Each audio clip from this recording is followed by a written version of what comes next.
Sobat milenial dan Gen Z, di balik sebuah peristiwa, isu maupun fenomena, ribuan bahkan jutaan aktivitas, ada sosok manusia. Dan di program Real Talk with Uni Lubis yang ditayangkan oleh YouTube IDN Times, saya selalu mengajak narasumber untuk mengetahui ya di balik peristiwa, duduk perkara ya yang sedang ramai dibicarakan oleh masyarakat. Dan kali ini narasumbernya spesial, yaitu Menteri Pariwisata dan Ekonomi Kreatif Sandiaga Salahuddin Uno, mantan Wakil Ketua Dewan Pembina Gerindra, sudah resign ya, tapi juga salah satu menurut survei calon kuat untuk Cawapres 2024. Nah, saya akan wawancara ini di kediaman pribadinya Kak Sandiaga Uno, dan di sampingnya itu ada halaman, ada apa ya, kayak pendopo tidak terlalu besar, tempat biasanya Kak Sandi menerima wawancara atau bertemu dengan teman-teman atau masyarakat. Kita akan ngobrol nanti, stay tune segera.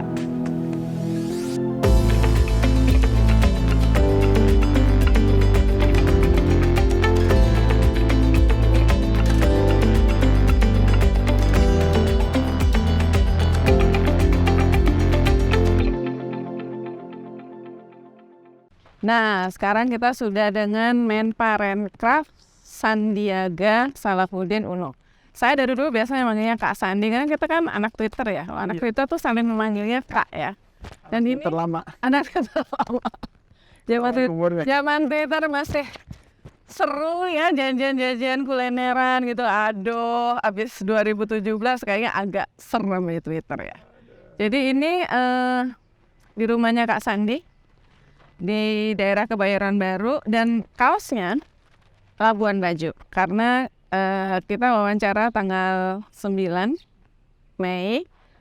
Habis ini Kak Sandi akan ke airport langsung untuk persiapan KTT ASEAN. Nah, jadi kita mulai dari ngomongnya itu dulu deh, KTT ASEAN. Jadi peranannya Menparekraf di KTT ASEAN ini apa? Kita ditugaskan oleh Bapak Presiden untuk mempersiapkan dan membantu substansi dari topik-topik yang akan dideliberasi, dan juga kita harapkan akan menjadi dokumen kerja, naskah yang akan menjadi narasi buat KTT ASEAN, yang kita harapkan juga menjadi kelanjutan kesuksesan Indonesia dalam penyelenggaraan event-event berkelas dunia seperti G20 tahun lalu. Ada Bali Guidelines, ada deklarasi Bali, yang terus terang banyak negara itu tidak terlalu berekspektasi tinggi, tapi ternyata sukses, dan kemudian deklarasinya dipinjam sama APEC juga ya? Sama APEC, dan Indonesia ini sanggup merajut kebersamaan. Bayangkan saja ada KTT yang pertama sesudah konflik geopolitik Xi Jinping dan Biden. Benar. Sesudah 7 tahun nggak ketemu. Setelah 7 tahun nggak ketemu. Setelah itu suatu narasi yang kuat untuk menghentikan perang di Ukraina dan Rusia disampaikan oleh Presiden.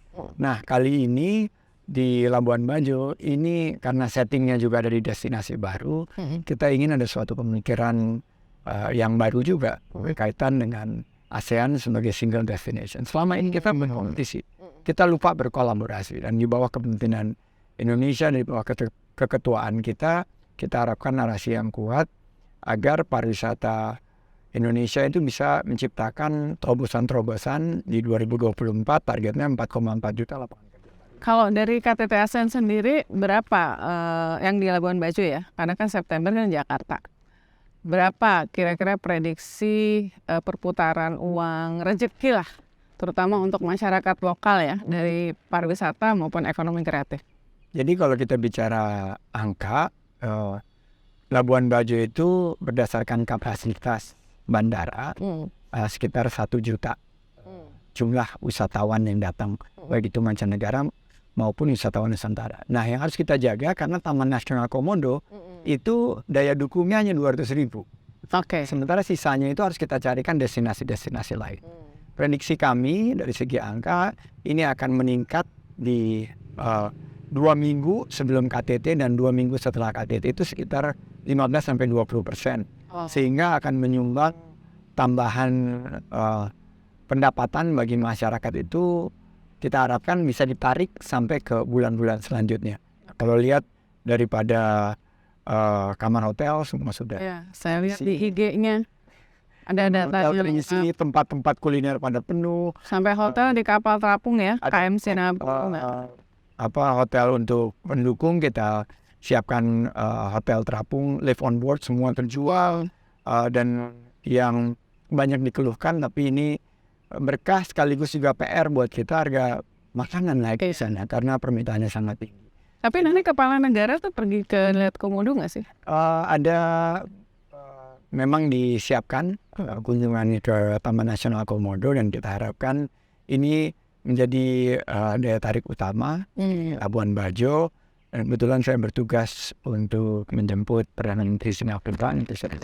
Saya akan ingatkan karena ini semuanya tentatif karena kepala negara gitu. Kalau bikin jadwal kan kita tawarkan, mereka tentatif. Jemput ditugasin jemput negara penting dan salah satu founding father-nya ASEAN. Saya ingat waktu KTT G20, saya rasa satu-satunya yang ditugasin untuk jemput 2 kepala negara ya, termasuk Presiden Amerika ya? Iya, Presiden Amerika. Saya diminta untuk jemput 5 kepala negara. Oh, 5 kepala negara. Tapi yang paling high profile yang berhubungan dengan pariwisata semua, Australia, China, terus Amerika terutama, karena Amerika waktu itu posisi 3 dari segi investasi untuk sektor pariwisata dan ekonomi kreatif. Banyak hotel-hotel kita di sini semua dikelola dari chain besar di Amerika. Jadi harapannya waktu Jerman juga, karena saya lihat di Bali itu kan ada pantai Jerman gitu. Salah satu wisatawan pertama di Pulau Bali itu dari Jerman. Mungkin tugas dari pemerintah ini pariwisata bisa bangkit kembali, dan alhamdulillah per hari ini kita ahead of the curve. Kita ada di depan daripada kurva target atas dari jumlah wisatawan baik mancanegara maupun Mandalika, terus kemudian KTT G20, lalu sekarang KTT ASEAN, nanti ada ASEAN Plus. Itu apakah berkontribusi besar terhadap pencapaian dari Kemenparekraf? Sangat berkontribusi besar, dan setiap ada perhelatan MotoGP kita melakukan studi. Studi ini mendalam, melibatkan tentunya ahli-ahlinya, dan seperti MotoGP kita mendapat limpahan tambahan ekonomi buat masyarakat itu sekitar 8,5 triliun, dan lapangan kerja yang tercipta langsung dan tidak langsung itu 55.000 lapangan kerja. Kalau kita bicara G20 lebih luas lagi karena setahun penuh kita menyelenggarakannya, dan untuk KTT ASEAN ini kita sudah terjunkan tim untuk mempersiapkan langsung quick count. Setelah saya minta ada 2, satu quick count, satu lagi adalah deep dive untuk mengetahui bagaimana dampak penyelenggaraan KTT ASEAN ini baik yang di Labuan Bajo maupun Jakarta untuk pemulihan pariwisata dan terciptanya peluang usaha dan lapangan kerja. Jadi kalau per sekarang atau katakanlah data terakhir 2022 pencapaian dari Kemenparekraf seperti apa highlight? Di kuartal pertama baru dirilis oleh BPS, wisatawan mancanegara 2,25 juta. Ini di depan sekali lagi berhasil, kalau bahasa teman-teman di bursa ini beat target. Jadi kita berhasil melampaui target atas kita, baik dari wisatawan mancanegara maupun wisatawan Nusantara, apalagi kemana ada Lebaran. Tapi PR-nya tuh banyak sekali, Mbak. Jadi misalnya di angka besarnya kita di atas, tapi kalau kita bedah pasar utama kita seperti Malaysia kita turun gitu. Kenapa nih kita turun? Harus kita bidik dengan satu kebijakan supaya kita bisa menopang kebangkitan yang lebih meluas, bukan hanya Bali, tapi juga misalnya Batam dan Bintan, karena Malaysia itu melalui Batam dan Bintan. Harus ada event yang kita gerakkan di Batam dan Bintan. Ini yang menjadi PR saya, dan ada beberapa terobosan untuk bisa mencapai pertumbuhan dengan target 8,5 juta wisatawan mancanegara dan 1,8 miliar pergerakan wisatawan Nusantara. Karena ujungnya penciptaan lapangan kerja. Dan itu 4,4 juta lapangan kerja baru di 2024 itu menjadi target kita. Oke. Karena kenapa saya tanya kinerja, meskipun biasanya tema kinerja itu buat netizen tak ada kurang-kurang menarik. Karena ya itu akan menjadi salah satu pertanyaan kepada Anda kalau Anda nanti ikut dalam pertarungan di pemilu atau pilpres dan 2024. Pasti ada lah ya yang dibanggain apa gitu kan. Kepada Pak Ganjar saya tanya, saya kan udah wawancara Pak Ganjar. 10 tahun Anda jadi gubernur udah bikin apa aja gitu ya. Jadi jadi. Nah ini ada keringetan aku. Salah kostum. Ini keren banget. Ya, tapi katanya punya purple on purple. Army dong. BTS. Saya lihat tadi di IG-nya udah promo Coldplay. Ya kan? Coldplay itu Sunbeam atau kakaknya BTS. Betul. Karena udah bikin kolaborasi. Udah Coldplay X BTS. Ini bikinan Garut, Arosa. Jadi biar gerah asal jaya. Ini Arosa ini salah satu yang kita unggulkan karena udah mendunia ini. Ini dari Garut dan kalau bicara jaket kulit, Garut punya itu nggak kalah. Ya betul. Buat ini halus banget. Halus banget dan saya udah bawa ke Belanda, ke Paris, ke New York, semua orang tuh nggak percaya. Hah, ini dari Garut. Tapi memang keren banget. Gaunnya juga jatuhnya pas. Thank you. Jadi karena ini sudah panas, kita akan yang nggak sesuai dengan tema. Biar gerah, panas, tapi gaya ya. Karena kan emang dunia juga mengatakan bahwa tingkat kepanasannya. Tapi sebenarnya ini dingin, tipis. Cuman udaranya yang panas ya. Nah kita masuk ke topik yang panas, ya. Tapi pertama saya nanya yang ringan dulu deh. Kalau buat Kak Sandi itu mentor politiknya siapa? Mentor politik Prabowo. Dan 5 tahun terakhir ya Pak Jokowi. Ini mentor politik saya. Oke. Tadi menarik ya. Kita bicara kinerja. Waktu 2016 saya banyak berkeliling untuk waktu itu Pilgub dan 2019 saat itu mendadak menjadi cawapres. Memang sedikit pertanyaan tentang kinerja karena kita nggak memiliki rekam jejak yang panjang di eksekutif. Nah kali ini mungkin berkaitan dengan peralatan pilpres ke depan. Mungkin ini yang harus menjadi rekam jejak, menjadi kinerja daripada para bukan hanya kontestan tapi juga masyarakat untuk lebih meneliti dan memahami apa sih yang sudah dikerjakan oleh para calon ini, rekam jejaknya, kinerjanya seperti apa. Makanya menurut saya menarik di 2024 ini. Bahwa nggak perlu panas deh. Ini biar aja Mbak Uni dengan jaket domba Garutnya ini yang panas. Tapi mestinya politik kita mesti bikin. Tapi mentor politik Prabowo kemudian Jokowi. Dari Prabowo belajar apa? Dari Jokowi belajar apa? Dari Pak Prabowo ini saya belajar ya tentunya kepemimpinan, leadership, suatu kehormatan saya membersamai dia hampir 1 dekade. Dari jubir sampai kemarin terakhir saya pamit dari Gerindra. Dari Pak Jokowi saya sangat mendapat suatu leader by example. Dia menunjukkan kedekatannya dengan rakyat, memahami kebutuhan masyarakat, hadir di tengah-tengah masyarakat, menjawab tuntutan masyarakat, memberikan pelayanan terbaik untuk rakyat. Jadi saya melihat bahwa selama ini mungkin pemimpin itu seperti ditunjukkan ya pemimpin sebelumnya itu harus dicintai oleh rakyat. Terbukti ya. Bagian jalan-jalan keliling Indonesia-nya agak sama kayaknya ya. Itu ya belajar dari beliau juga. Tapi yang saya lihat misalnya nih netizen kan bicara netizennya IDN kan IDN Times equal netizen. Jadi Pak Jokowi itu berbasis data, dia lihat datanya. Wah, ini ternyata ramai sekali ini mengenai Lampung nih. Langsung berat ke Lampung. Ditunjukinnya ke sini, enggak, dia maunya ke sini. Akhirnya kita lihat bagaimana leader in action. Katanya gubernurnya kena prank, kata netizen. Kata netizen, kita nggak usah. Nah, menurut saya itu inspiratif ya.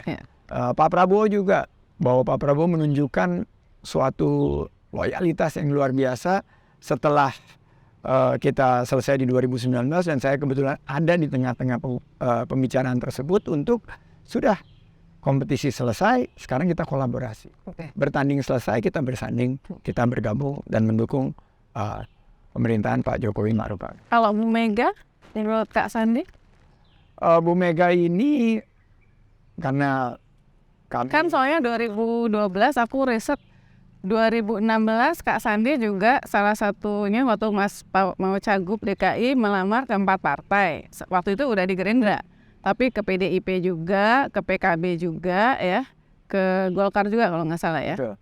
Tapi 2012 sebetulnya pada saat itu Kak Sandi kan sudah sempat ingin masuk politik tapi orang tua belum merestui ya.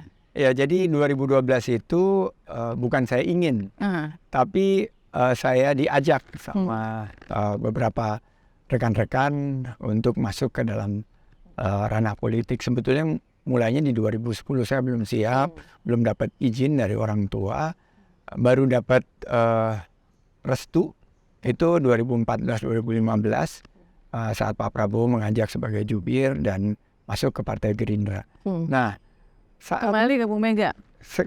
Saat perhelatan 2017 di Pilgub DKI, saya masih ingat tuh. Saya sedang mengambil S3 dan Pak Prabowo menugaskan sebagai salah satu calon, banyak calon ya, salah satu calon yang akan mau diajukan oleh Gerindra. Tapi saya bilang waktu itu, Pak, terima kasih kepercayaannya, saya belum siap karena saya masih sangat baru di politik ini, tingkat pengenalan saya itu sangat rendah dan kita akan menghadapi calon yang boleh dibilang sangat kuat gitu. Pak Prabowo yang selalu mengingatkan saya, bisa Sandi, kamu punya kemampuan. Nah, setelah saya mencoba berkeliling lebih dari 1.200 titik di wilayah DKI Jakarta, pada saatnya saya ditugaskan untuk membentuk koalisi karena Gerindra sendiri tidak cukup. Akhirnya saya minta arahan karena PDIP membuka ruang untuk para calon mendaftar dan ikut tes. Itu di PDIP saya ikut. PKB membuka. Setiap partai yang membuka karena saya ingin memperkenalkan gagasan saya dan juga mendorong kebersamaan. PKB, PDIP, P3, sampai semua partai yang membuka peluang saya datangi dan saya melamar. Jadi itu waktu saya lakukan di DKI dan pada saatnya para partai itu mengambil keputusannya, tentunya kita hormati, itu adalah bagian dari politik. Tapi saya meyakini bahwa kaderisasi kepemimpinan bangsa itu selayaknya melalui jalur partai politik karena mereka yang akan mencalonkan atau merekomendasikan kepada masyarakat melalui proses kontestasi demokrasi. Bu Mega di mata Sandiaga. Ya, kalau Bu Mega jelas ya bahwa kita melihat bagaimana keistiqomahan seorang ibu bangsa yang pernah menjadi presiden. Indonesia ini lebih maju loh dari negara-negara demokrasi lainnya. Kita pernah punya presiden perempuan gitu. Dan Ibu Mega menunjukkan bahwa perempuan Indonesia adalah perempuan hebat, perempuan mandiri, perempuan yang pemimpin. Sedekat apa Kak Sandi sama Bu Mega? Kalau sama Pak Jokowi udah jelas, sama Pak Prabowo udah jelas. Ya, sama Bu Mega saya nggak bisa klaim dekat, tapi selama saya bertugas waktu di DKI, tentunya saya ingin menyampaikan bahwa Bu Mega ini salah satu inspirasi dari generasi muda, terutama dari yang paling saya wakili waktu itu kan emak-emak. Jadi saya bilang emak-emak harus bermimpi tinggi dan lihat kita punya presiden dari kalangan perempuan, para ibu-ibu di sini memiliki peluang untuk membangun bangsa.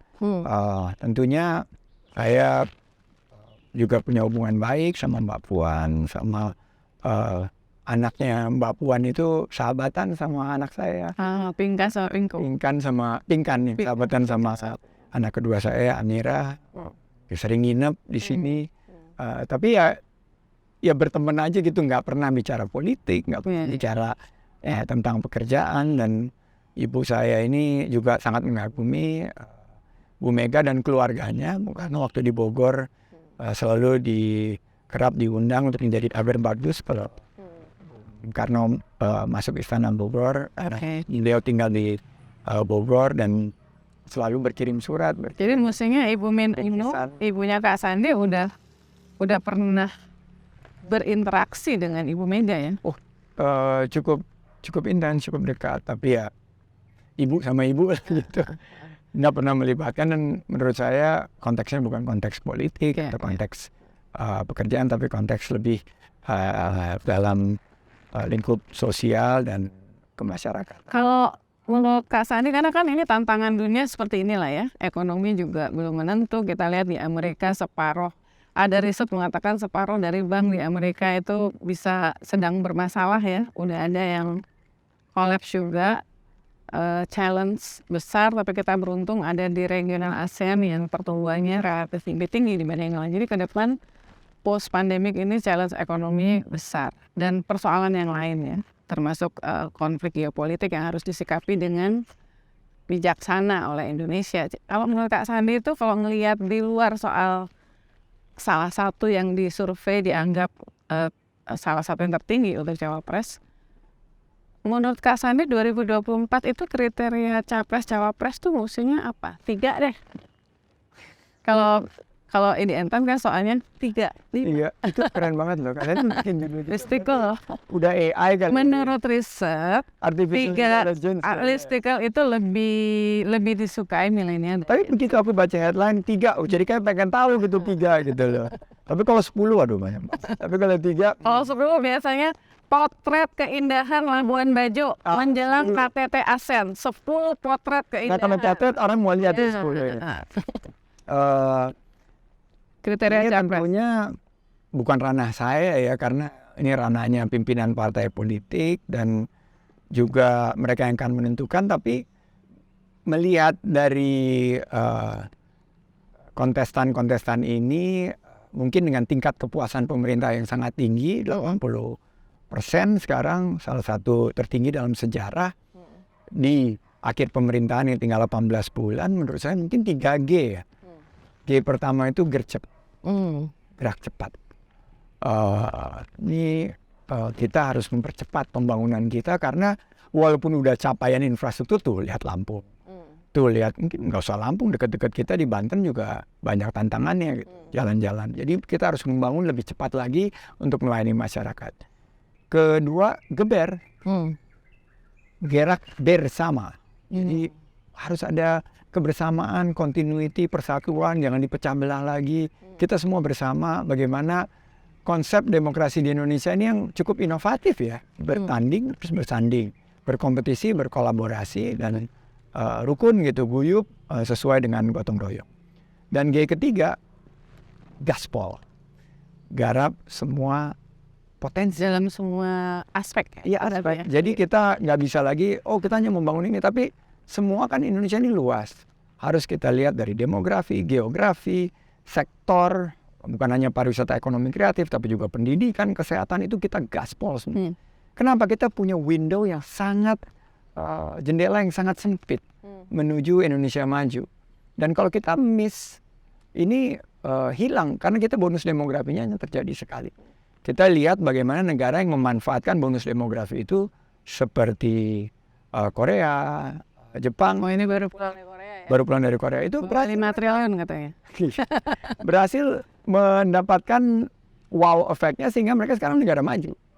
Nah, China melakukan ini dengan luar biasa. Negara dengan 1,6 miliar plus penduduknya bisa ditransform seperti itu. Ini model yang kita nggak bisa bilang lagi bahwa negara kita negara besar, nggak bisa dibandingkan dengan ini. Itu negara besar bisa. Jadi menurut saya 3G ini, dan nggak ada hubungan dengan nama capres yang ada dengan G. Jadi siapapun yang akan memimpin siapa yang akan memimpin ini menurut saya Kak Sandi seperti itu. Oke, harus itu kalau bahasa Inggrisnya istilah itu kayak agile, adaptif gitu ya, cepet ya. Inovatif, adaptif, ya. Kolaboratif. Cuma ini dilokalin ya. Akseleratif. Oke. Tapi ya gercep, geber dan gaspol. Nah, saya dapat informasi yang saya percaya bahwa Kak Sandi ini dalam top list cawapres untuk Ganjar Pranowo yang sudah menjadi capresnya PDIP. Karena disurvei kan juga 3 besar terus ya. Ya, sekali lagi ini kan ranah pimpinan partai politik ya untuk menentukan. Saya kerja fokus karena fokus saya intinya sesuai dengan arahan dari Presiden. Tugasnya sangat berat. Waktu saya masuk 2020 akhir itu pariwisata collapse, completely collapse. Dan ekonomi kreatif itu megap-megap. Dan saya harus mengawal momentum ini. Ini kita udah ada di penghujung, pemulihannya sudah terlihat, tapi jangan sampai kita akhirnya terlena dan hilang fokus, salfok gitu kurang lebih, atau galfok, gagal fokus. Tapi tertarik nggak jadi cawapres Saya ini kan Ganjar? Alumni dari Pilpres 2019. Saya mengikuti proses kontestasi ini dari awal, dan setelah saya ada di luar pemerintahan, saya terus berhubungan dengan pemerintah. Saya melihat bahwa kita harus menjaga, mengawal agar Pilpres ini sejuk, teduh. Mungkin itu kontribusi saya sebagai yang pernah ada di kancah kontestasi untuk memastikan bahwa perhelatan ini jangan lagi seperti dulu jor-joran, gontok-gontokan, dan saling menjelek-jelekan. Mari kita sama-sama bersatu, dan gagasan yang kita sampaikan ini bagaimana bisa tadi mempercepat pembangunan, menjaga harga-harga kebutuhan pokok. Ini rekor loh, trifecta kemarin di Lebaran, gimana harga-harga bahan pokok yang selama ini dikeluhkan oleh emak-emak ini kita bisa kendalikan. Memang belum sempurna, tapi ini harus kita kelola dengan lebih baik lah itu. Kenapa? Kan gosip politik, rumor politik udah mulai panas ya kan? Termasuk yang soal Kak Sandi digadang-gadang untuk menjadi cawapresnya Ganjar. Meskipun keputusan untuk PDIP ada di tangan satu orang, yaitu Ibu Megawati ya, Ketua Umum.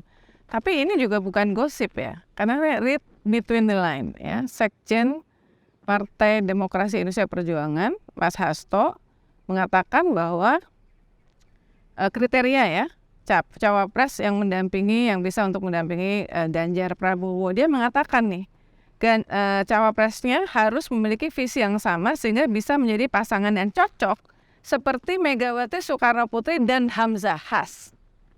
Aku lanjutin lagi ya.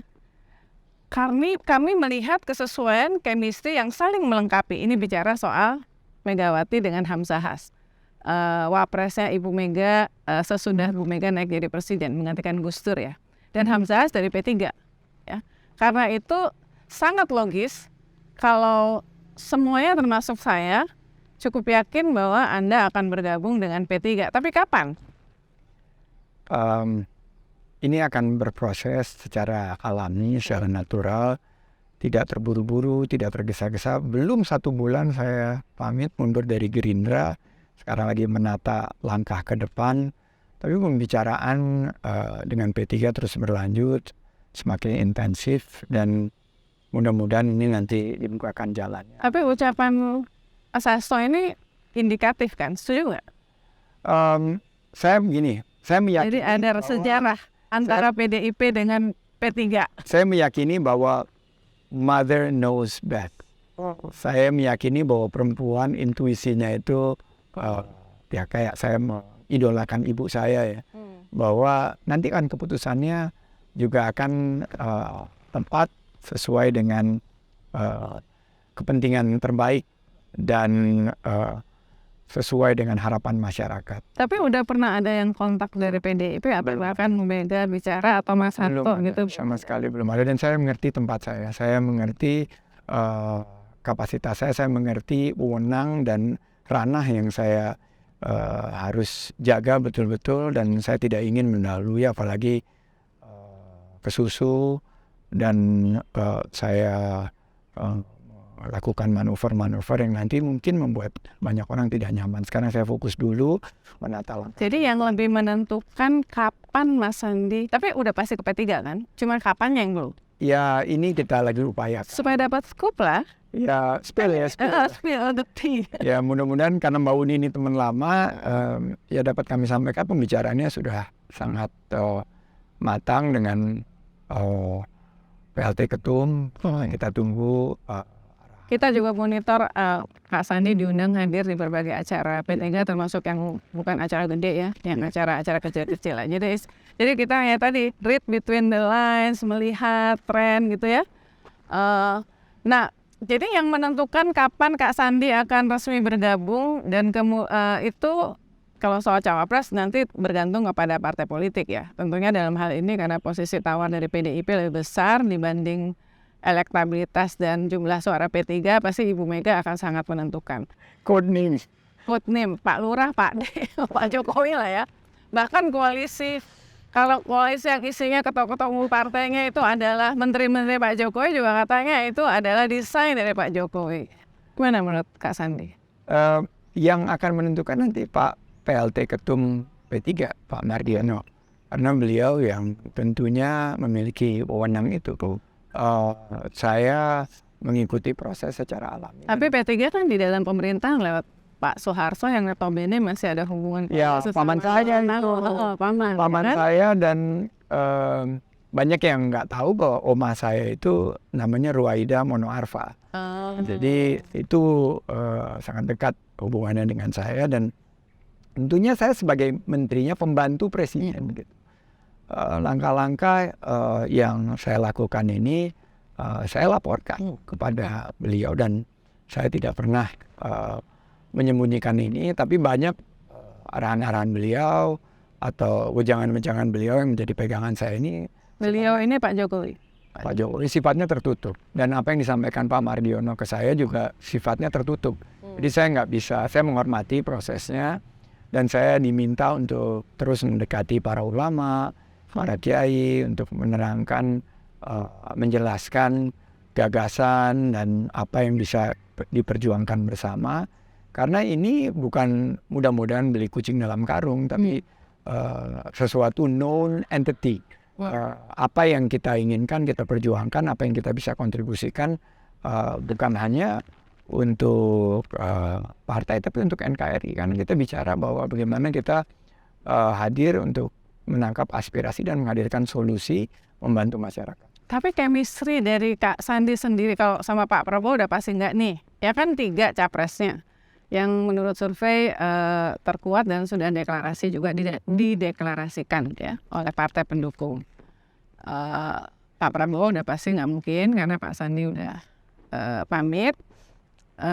Di antara dengan Anies sudah pernah pair di Pilgub Jakarta ya, dengan Mas Ganjar saya nggak tahu, jadi tinggal antara Mas Ganjar dengan Mas Anies, atau sebetulnya Mas Sandi sendiri masih melihat kemungkinan untuk menjadi capres bukan hanya cawapres.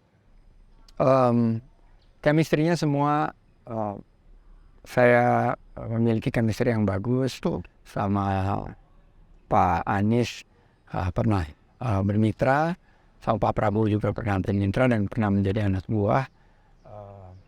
Tapi kan nggak mungkin lagi mitra 2024. Ganjar, kegiatan kita di tengah-tengah masyarakat itu terbentuk 3 tahun terakhir. Antara Ganjar sama Anies, kalau untuk 2024? Saya melihat bahwa nanti tentunya kalau chemistry ya, chemistry itu dalam semua dalam keadaan yang mungkin optimal chemistry-nya karena kami berkomunikasi, tapi kan penentuannya adalah pimpinan partai politik. Nah, kalau bicara mengenai peluang untuk mencocok-cocokkan itu akan sangat mengacu kepada satu, tentunya hubungan chemistry yang baik.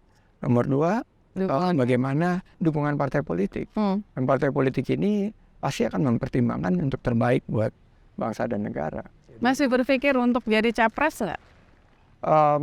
Soalnya saya dapat informasi kemarin, saya baca Anda habis ke acara dengan PKS ya. PKS ini Dan ingin bekerja sama ya, PKS. Sementara kita tahu PKS ada di so far sampai per detik ini mendukung. PKS itu sahabat lama dan selalu dekat di hati, dan selama saya tugas di kementerian berulang kali kami mendapat undangan untuk bertemu dengan para kadernya, kegiatan di tengah masyarakatnya. Dan PKS ini boleh dibilang chemistry yang sangat dekat. Karena dulu juga berjuang di DKI dan di Pilpres 2019. Nah, nanti apa yang akan menjadi keputusan, tapi saya bicara dari lubuk hati saya, bahwa dari lubuk hati saya ya kalau bekerja dengan teman-teman yang selama ini berjuang bersama dan dibukakan peluangnya oleh yang di atas, ini menjadi satu peluang menurut saya, peluang untuk membangun bangsa ke depan. Selama ini PKS ada di luar pemerintahan hampir 10 tahun, padahal mereka punya agenda-agenda yang baik. Salah satunya adalah bagaimana kepemimpinan Indonesia di tengah konstelasi negara-negara Islam dunia, pemikiran PKS tentang agenda-agenda keumatan yang sebetulnya mendukung para UMKM dan pariwisata. Jadi kalau PKS misalnya tiba-tiba oke, Sandiaga kita calonkan jadi capres nih, nggak cawapres. Ya itu tentunya keputusan dari PKS, tapi saya nggak berani melangkah ke sana. Itu bukan sekali lagi bukan ranah dan wewenang, tapi saya izin juga ke para pimpinan-pimpinan di PKS ini. Saya menerima undangan banyak, apakah saya boleh, dan saya juga update Dr. Salim sebagai ketua KMS bahwa saya sudah mundur dari Gerindra karena beberapa pertimbangan, dan beliau memberikan semangat untuk terus bergerak di tengah masyarakat. Jadi ini ya peluang sih semua terbuka, karena ini kan masih ada 5 bulan lebih menuju buat Kak Sandi. Dua pertanyaan terakhir. Saya tahu Anda harus ke airport. 2 pertanyaan terakhir. Lebih realistis mana seandainya ada yang nawarin jadi capres, termasuk apakah itu PKS, karena saya dapat informasinya juga dari elit PKS, atau menjadi cawapresnya Ganjar Pranowo? Kalau bicara realistis, berbicara di politik ini semuanya penuh dengan kemungkinan, Mbak Uni. Dan saya waktu menjadi cawapresnya Pak Prabowo itu di minggu yang sama saya ada di Moskow. Saya dipanggil kembali dan ditugaskan untuk bertemu dengan PAN, ditugaskan bertemu dengan PKS, dan dalam kira-kira hitungan jam gitu terus tiba-tiba diumumkan gitu. Jadi menurut saya semuanya terbuka peluang, tapi harus dalam bingkai keberlanjutan pembangunan dan percepatan pembangunan. Dan jangan sampai Pilpres ini kesempatan kita, kalau kita gontok-gontokan lagi kayak 2019, dan saya menjadi bagian daripada penyatuan kebersamaan ini sangat disayangkan. Kita jadi punya kalau, PR yang sangat jadi besar. kalau Kak Sandi ini katakanlah berhasil menjadi apapun antara presiden atau wakil presiden 2024, pasti akan melanjutkan pembangunan Pak Jokowi selama 10 tahun ini. Pasti Ya. pasti. No question ya. No question. Tapi akan ada pasti penyesuaian. Misalnya Pak Jokowi yang sendiri kemarin mobilnya nyangkut. Ya. Kenapa itu? Karena ada pembangunan infrastruktur yang ternyata kita fokus di infrastruktur besar, tapi yang jaringan ini tidak di secondary, yang secondary tidak dikelola dengan baik oleh pemerintah daerah. Bukan salah siapa-siapa gitu, tapi salah ini jangan menjadi beban, tapi kita perbaiki ke depan. Misalnya harga-harga bahan pokok ini berhasil kita kendalikan. Bayangin di Inggris yang jago-jagonya ekonomi itu inflasinya 10%, Mbak Uni. Kita nih harus lanjutkan apa yang kita udah lakukan dengan luar biasa tim pengendali inflasi. Oke. Lapangan kerja, ini juga PR karena lapangan kerja kita terus ciptakan, tapi masih ada 20 orang Indonesia yang ada di Myanmar mencari pekerjaan. Ini kan berarti kita belum sosialisasikan, belum ciptakan decent work buat mereka. Lapangan kerja yang berkualitas buat mereka. Ini PR buat kita. Jadi pasti akan saya lanjutkan prestasi yang udah dilakukan oleh Bapak Presiden, dan pasti akan saya percepat. Termasuk IKN. Termasuk IKN, karena IKN sekarang saya mengerti betul filosofi daripada IKN.